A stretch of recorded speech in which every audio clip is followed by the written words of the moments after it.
And welcome to We Work Together, a podcast about working in partnership to improve the health and care of people in West Yorkshire and Harrogate, and the relationships between the people involved.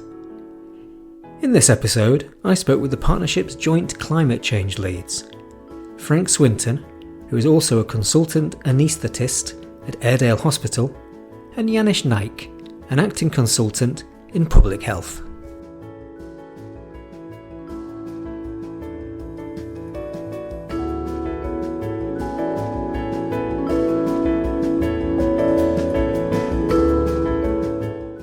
Before we get into any real great detail, for anyone who might not know, what is climate change and why is it relevant to the lives of people in West Yorkshire and Harrogate? So climate change is the way in which human behaviour is altering our environment. And that started many thousands of years ago, but has accelerated dramatically since the Industrial Revolution about 150 years ago. And it's huge and multifactorial, but one of the ways in which we measure it is via the carbon dioxide concentration in the atmosphere, which for at least the past 10,000 years has been less than 350 parts per million. But in the last 5 years or so has been above 400 parts per million. And what that means is that the Earth is warming. And one way to think about this is as the Earth, if you imagine the Earth having a temperature regulation system very similar to that of a human being, if you raise the temperature of a human 1 degree, you feel pretty rotten. If you raise the temperature of a human being 2, 3, 4 degrees, that starts to be extremely serious and indeed life-threatening. And it's very similar with the Earth. And so although some people might say, oh, well, a couple of extra degrees of warming, it's fine, it means our summers will be warm. Actually, it's really serious. And we need to do something about it. And if you want sort of objective evidence about this, so the other thing to say is that this is happening to us here in West Yorkshire today. It's not something that's happening somewhere else, or it's something that's going to happen at 100 years in the future. It's happening to us here today. So if you're over the age of about 30 and you cast your mind back to car trips in the summer as a child, you'll remember insects being spread all over the front of the car when you finish your car journey. And you don't have that. We don't have that anymore. And that's because the insect numbers have plummeted. And that's partly because of agriculture, partly because their climate has changed and they no longer are able to live in the same way. If you think about the spring that we've had this year during lockdown, we had about 6 weeks during March and April when there was virtually no rain. And then when the rain did come, immediately we had flooding. And then we've had another really dry period recently. And that climate disruption is something which is new. And we've got really good data sets going back 70 years or more showing us that the Earth is warming and that it's caused by us. Yannish, was there anything you wanted to add? You don't have to. I mean, Frank is a very hard act to follow on this. And I think the key things that I would bring out here, it can get quite confusing thinking about climate change because there's been so many words used to describe it over the years: global warming, climate change, climate emergency, etc. I think that the summary is that on average, the planet's climate is warming, and our best estimates at the moment think that we're going to warm somewhere between 2 and 4 degrees, which would be catastrophic for many small islands and countries, would lead to quite significant sea rise and huge changes in our weather systems. But the more detailed picture is that warming isn't experienced the same everywhere all of the time. So in the UK, what we'd probably have is slightly milder winters, a few more heat waves, more flooding. There's another closely related problem to climate change, which is air pollution. So largely burning fossil fuels and resource intensive activities cause climate change and cause air pollution. And air pollution depending on where you look, causes between 30,000 and 40,000 deaths a year in the UK right now. So the effects of environmental change, environmental problems are being felt in the UK already today. I mean, we only need to look to the Boxing Day floods, or more recent floods to kind of see that firsthand in Yorkshire. And these things really matter to people's health. Floods cause mental health issues, heat waves cause a whole host of health issues, dehydration, etc. And they're serious, and we're having to respond to increasing numbers of these events.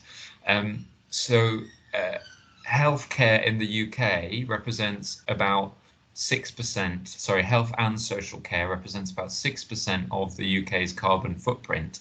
So health and social care is directly contributing to a process that is harming people here and elsewhere already. And when you take, the do no harm precepts, it's really clear that we're not succeeding in doing that, because the way in which we deliver health and care is also harming people at the same time, and it's harming people now and people tomorrow and the next generation. So I think that's a little bit about what climate change is and what it means for people, both here and elsewhere. Thank you, Yannish. That's a really detailed answer from you both. Yannish, the West Yorkshire and Harrogate Health and Care Partnership set an ambition to be a global leader in responding to climate change. What does it mean to be a global leader, and what will it take to become one? That's a great question, Ben. And in many ways, Frank and I have been going around asking ourselves and lots of people along the way this same question, really. We don't have all the answers to this. What I can tell you is that the UK is starting from a fairly low baseline when it comes to addressing climate change within health and care. So our carbon intensity, which is the amount of carbon that we release per unit of activity, is fairly high compared with many countries such as the Nordics or other European countries.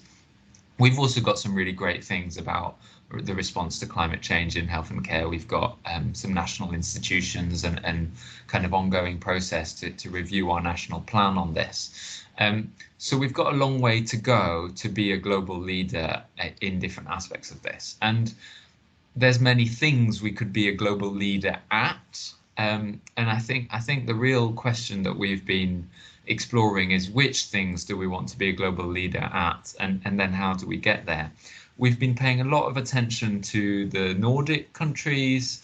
There's a lot of learning that's coming out of those countries at the moment, suggesting, for example, that to be a global leader in climate change, you need to be a global leader in lots of different things. So it's not just about doing one specific thing, it's about getting lots of different things right.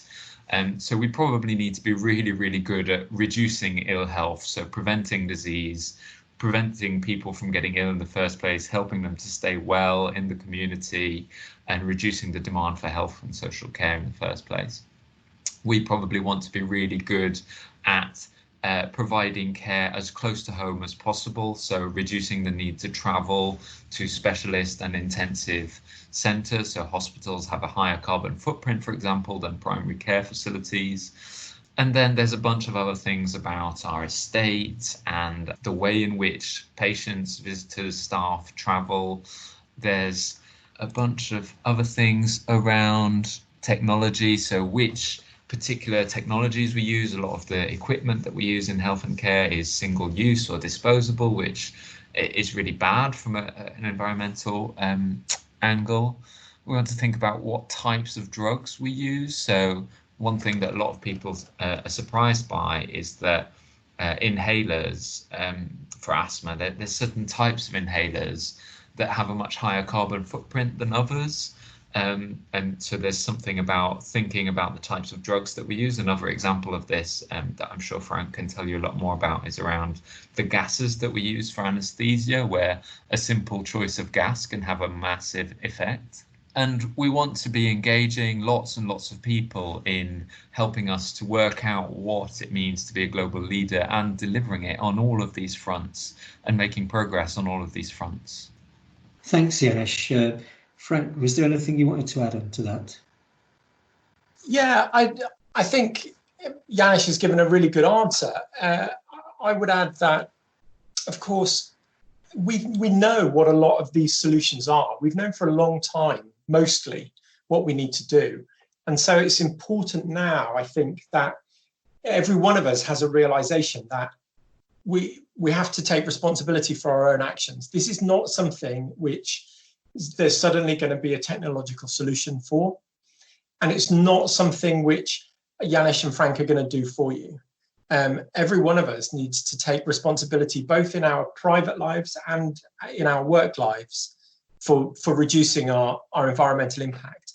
And so in our private lives, it's sort of slightly boring, but it's the same stuff. It's things like eating less meat and less processed food and eating more vegetables. From the point of view of the big supermarkets, even growing your own food is an act of rebellion. So, get out there, get in your garden, grow some vegetables. It's fantastic and it tastes so much better. The other things that we can do personally are to travel on the surface of the earth more. So train, cycle, walk, even mostly getting in a car is better than flying. But get out and enjoy the fresh air more. And in our professional lives, there's huge good work going on regionally and nationally and locally. And I think we all have an obligation to have a bit of an understanding about our supply chain, and ensure that all the people in our supply chain are being treated fairly, being paid a living wage. And I'll talk a little bit about social sustainability later, come back to that. But for instance, can you buy the things that you're buying? Can you buy them if they're manufactured closer to home? And if not, can you start a company that is manufacturing those things closer to home in order to reduce ocean-going transport, for instance? I know that some local authorities have established a routine whereby there's a sustainability consideration in every paper that comes to their boards. And it's that ingraining this stuff in every decision that we make. There's a concept around being good ancestors, and they talk about we should make decisions based that our grandchildren and our grandparents should be proud of. Some people talk about 7 generations. I find that a little bit difficult. It's too far removed for me, but I do find that really helpful. Is this something that my grandchildren would approve of, and my grandparents? And it definitely helps me to make some decisions sometimes if I'm struggling with something. Yeah, that's a great way of looking at it.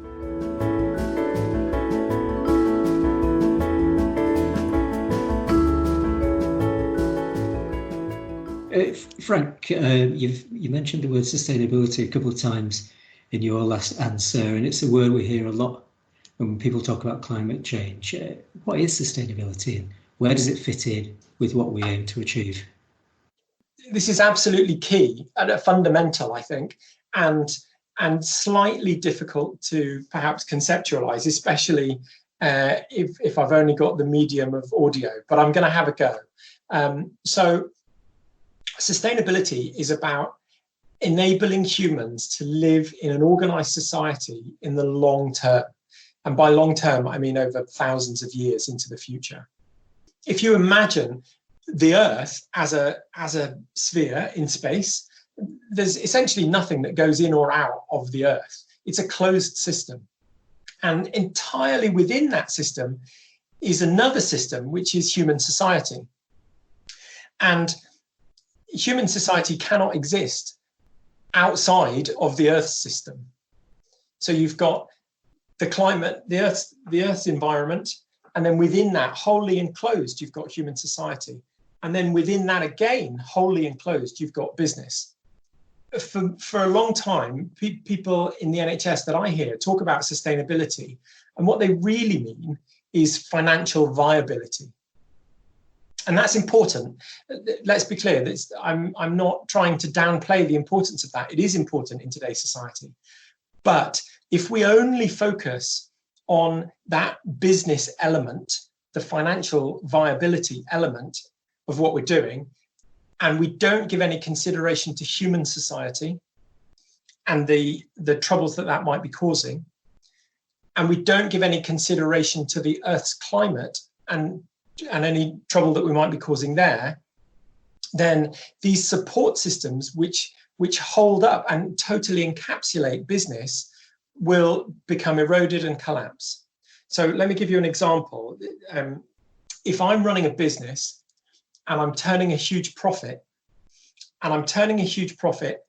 by running a business which employs people on an absolute bare bones minimum wage and which burns a lot of fossil fuels, then over time, I'm not really looking after my employees, and therefore they're likely to leave, or they're likely to become unhappy, and they're likely to push back against my leadership. And then I'll have to spend a lot of money in tribunals or employing more people, and that will erode my financial viability. And equally, over time, if I'm burning a lot of fossil fuels, then my ability to get my fossil fuels and my raw materials in a reliable way might become eroded. And or if there's climate disruption, then there might be a flood which floods my factory, and then I've got to pay to replace my factory or repair my factory. And so that's going to reduce my profits as well. And so by taking a bigger picture view that includes social sustainability and environmental sustainability, as well as financial viability, those three circles, one sitting within another, can all move forwards through time in a way which is truly sustainable in the long run. So, sorry, Ben, go on. I was just about to say, I like the idea that as a leader, just by being nicer, you're being more sustainable. Yeah, absolutely. And I think that we absolutely need to have much more equal societies, or much less inequality in society. We're in a position now on Earth where 60 or 70 people have as much wealth as the 3.5 billion poorest people. And that degree of inequality is not compatible with sustainability going forwards. And it's exactly the same. It's been very topical recently with with race inequality, but gender inequality is equally important.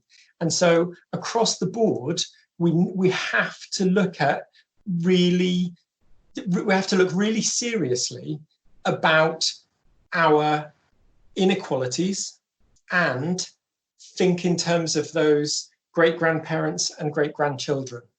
And I think that's a really great framework for moving things forward.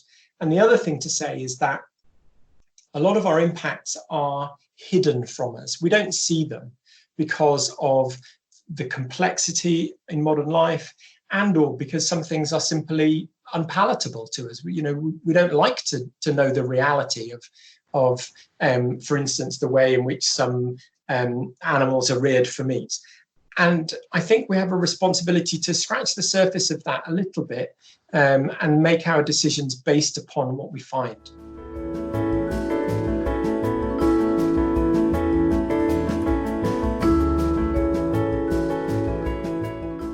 I'm just going to move us on a little bit. Yannish, you and Frank have really only just been appointed as the partnership's joint leads for climate change quite recently. I think it was in March this year. How do you see our current position, and what have we done so far?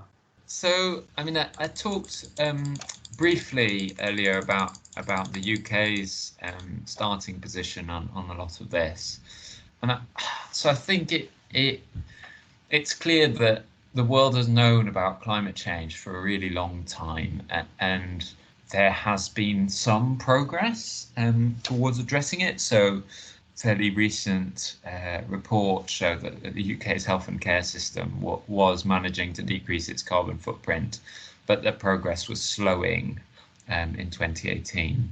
And I think in West Yorkshire and Harrogate, we've got some brilliant examples of really good practice. We've got some really dedicated colleagues around the region. Frank and I have been talking with many of them. And these people and many others have been pushing for a really long time for more action. And I think it's really brilliant that as a health and care partnership, we've made this commitment to be global leaders. And that really reflects on the leadership of the partnership's commitment to get behind this agenda and make sure that we move forward on it. That said, systematic progress is to date limited, and that's really where we hope to get to on this. So I think there's something about acknowledging that we have got some really brilliant areas of work and people and good support, and capitalizing on all of those things to begin to really take action at scale. And so the West Yorkshire Combined Authority goal is to have a net zero economy by 2038. And I think that we are kind of by default signed up to that goal as a health and care system because we are a fundamental part of the regional economy. So I think that there's a long way to go to get there, but I think we've got the right building blocks and the right organisational commitments to do that. Frank and I, with a lot of involvement from others, have been working up a sort of plan for what we do as a region. I know many of our organisations have got their own plans, either in progress or already in place. And so really, it's about how do we take that to the next level? How do we help people to go further and better? And how do we all do that together? So I hope that tells you a little bit about where we are and what that means for where we go next. Sure. What would we like to do? What would be the partnership's role, and why is working together with other organisations important? I mean, we've been putting a lot of thought into this, and we're not aware that there's a perfect answer. So I'm not suggesting that this answer will be perfect, because clearly no ICS has managed to become a global leader in responding to climate change. ICSs are too new for that. But what we think the role is of the ICS, of the Health and Care Partnership, is to provide insight. So helping people with analysis and business case development and monitoring progress, to create a shared narrative and a kind of strategic framework that empowers and enables and supports people to do more on this. Doing joint activity where that makes sense, so on big topics that affect lots of different providers and commissioners and organisations, we can help to bring that together. Connecting and supporting people to share information, best practice, setting up collaborations, seeking external sources of funding and so on. Influencing regional and national agendas where individual organisations may not have as much of a voice, and working with specific places where that makes sense to draw on learning from those places and kind of help to spread that learning across the system. We've got several kind of principles for our approach that we're thinking of using, and so we're trying to empower and educate people to mobilise across lots of organisations. We're encouraging people to experiment. We're not trying to control, but we're trying to learn from and help shape.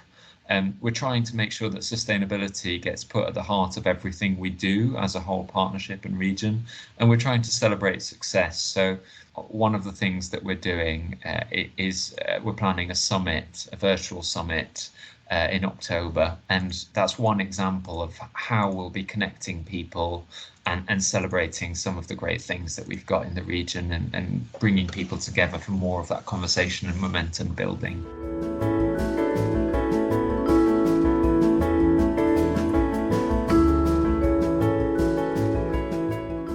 Frank, I'll bring you in for a bit of a doozy of a question here. What would be a good measure of success, let's say a year from now, 5 years from now, 10 years from now? I'm going to confess that I had eyes on these questions yesterday, and I didn't sleep much last night based on thinking about this particular question. As you say, it's an absolute doozy. But I'm going to have a stab, and I'm going to be really optimistic. I think what I really want as an outcome would be for people to have hope. There's this saying about how Action doesn't come from hope. Hope comes from action. So let's have some action, and then the hope will follow. And to be specific, to answer your question, in 1 year from now, I'd really like to see all the organisations in West Yorkshire and Harrogate working together to reduce their carbon footprints, their environmental impact. And I would like that to be in a way which is truly committed with some defined goals. Yannish mentioned the 2038 Leeds City region goal of being net carbon zero. That's a great place to start, and we can have some other goals around modern day slavery, gender and race equality, LGBTQ+. In 5 years, I'd like to see travel and procurement for the health and social care sector in the region reducing their footprint year on year. And part of that, I would like to see demand for healthcare, particularly secondary care, hospital level care, falling.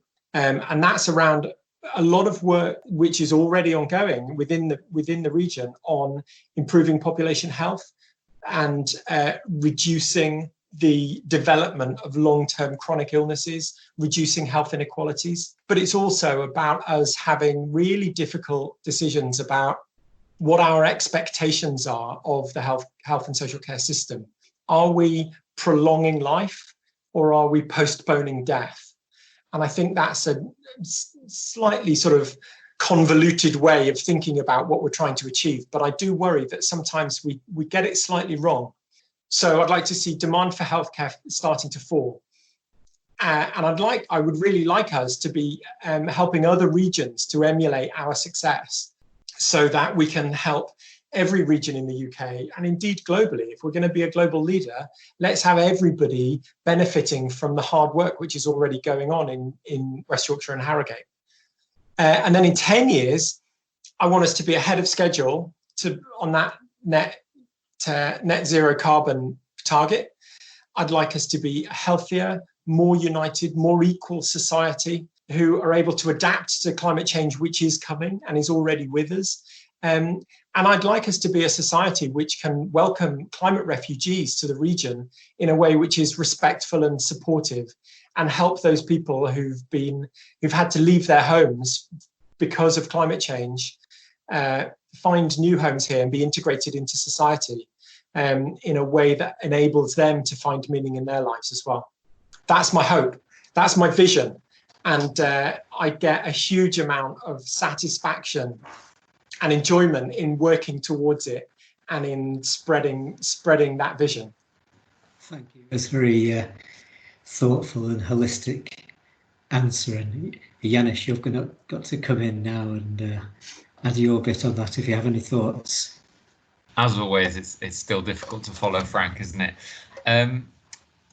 I think realistically, in a year's time, I'd like to see a lot of agreement across West Yorkshire and Harrogate about what we need to do. So Frank and I have our ideas about a framework for action, which we've developed in collaboration with a number of people. But I'd like to see a lot more people getting behind a version, probably a fairly developed version of that framework and action plan with a lot of clarity about who's doing what and where. I'd like us to have in place the right mechanisms to continue to monitor our success. So actually, it's quite tricky to get right the ways in which you track carbon emissions for a regional health and care system, for example. So I'd like us to have a really strong monitoring and reporting mechanism in place to enable us to check our progress as we go. In 5 years' time,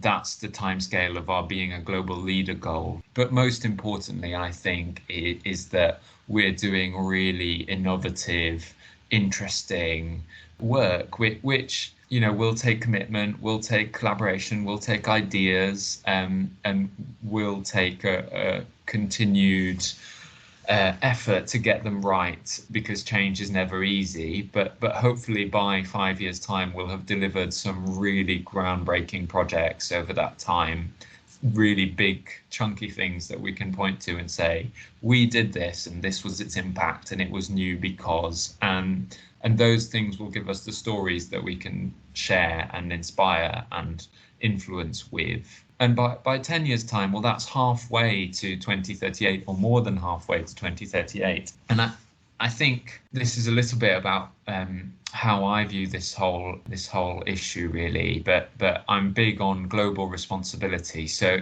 the UK has the resources to reduce its impact on climate change quicker than most countries because of the resources it has available. And in my view, has a responsibility to do that quicker than others because of global inequality, because of the disproportionate effect on low-income countries. My view is that the UK should be reducing its carbon footprint to net zero as quickly as possible. And certainly the Lead City Region goal supports an earlier target than 2038 if possible. So in 10 years, in an ideal world, we would have cut 50% of our carbon footprint or more from the health and care system and supported the implementation of broader measures in the region that help with our health goals and our carbon goals. So I'm thinking particularly of big transport interventions. So a multimodal connected mobility system that prioritizes active travel and public transport. I'm thinking of the green spaces that we use. So I'd like to see much more diverse and celebrated green spaces. I'm thinking of the housing in the region and how energy efficient it is, and the large number of houses that need to be retrofitted for energy efficiency, and so on and so forth. So that's my quick attempt at that very big question that I hope will come to a lot more consensus over the next year. Thank you. I know it was a really big question. I'm just going to close up by asking you both a question that isn't on our crib sheet, so I'm just going to spring it on you at the end. Somebody listening to this podcast, we've talked about the huge efforts that it's going to take for organisations across West Yorkshire and Harrogate. But what can an individual do today to start that journey? I would say have a think about all the different parts of your life where you may be using more fossil fuels than you could otherwise use. So this could be your transport, this could be your food, this could be your home energy use. This could be a whole number of things, how you go on holiday, where you go on holiday. This could be the plastics that you use in your household, and work out which of those make most sense for you to change, because it's impossible to change them all at once. And indeed, trying to do that is really disheartening.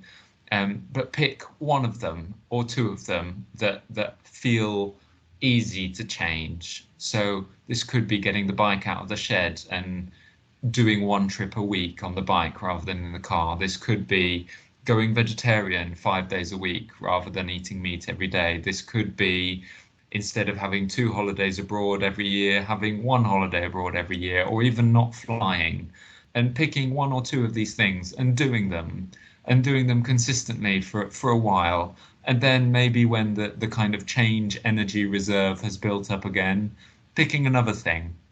So that's a personal change. And the other thing I would say is talk to someone about this. Talk to someone who cares. Talk to someone who doesn't care. Doesn't matter. Talk to someone. Talk to them about, what you think, what you feel, what you've learned about climate change. See what comes back. We're talking about the biggest change that health and care and society is going to see over the next 100 years. And the only way we're really going to do that is by having a lot more conversations between a lot more people. Thank you. What about you, Frank? Anything to add on to that? So I would absolutely agree. I was going to say talk to somebody about it, because by doing that, make a little change, talk about it, you'll learn a little bit more, you'll understand a little bit more about why you've done it, how it makes you feel, but you'll also have that ripple effect across society and you'll be impacting more people. I think to not quite answer your question, but on a similar but different subject, I think now is the time. We haven't spoken about coronavirus, and maybe people who've been listening have been enormously grateful about that. It's the only 20 minutes in the last 6 months where nobody's spoken about coronavirus. So I'm going to break the curse, right? I'm gonna go for it. For decades, as long as I've been involved in the healthcare system in this country, there's been a big pile of stuff which has been too hard, too complex, too expensive. We know what we needed to do, but just it never quite got to the top of the pile. It was always a bit thorny, these wicked issues. And coronavirus, one of the enormous benefits that is coming out of the coronavirus pandemic is that those excuses are no longer valid, because we have shown that we can make the change, and we can make it extraordinarily quickly. And we've shown that if we choose to, we can afford it. And therefore, my challenge is, have a think about your life before coronavirus, or life in the UK before coronavirus. There were people on the streets increasing use of food banks, unemployment, chronic disease, obesity, runaway debt, all of that stuff. There was a lot of good in life before coronavirus, but there was a lot of not very good, toxic, unpleasant stuff as well. And a lot of that stuff affected some people in society more than it affected other people in society. And now that those barriers are down and everything is to play for, now is the time for us to create the future that we want for everybody. And that's I really believe that the future is created. It's not something which is preordained or something which is handed to us. It is for us to take and for us to shape and for us to create. And therefore, let's have a healthy, equal, environmentally friendly society in which everybody can benefit and everybody can enjoy.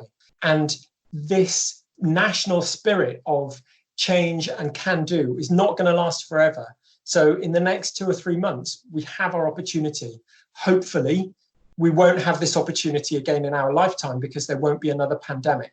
So let's make the most of it, capitalize upon this opportunity today and make those changes. It's absolutely there for the taking. It's a really, really exciting time to be in healthcare leadership in the UK.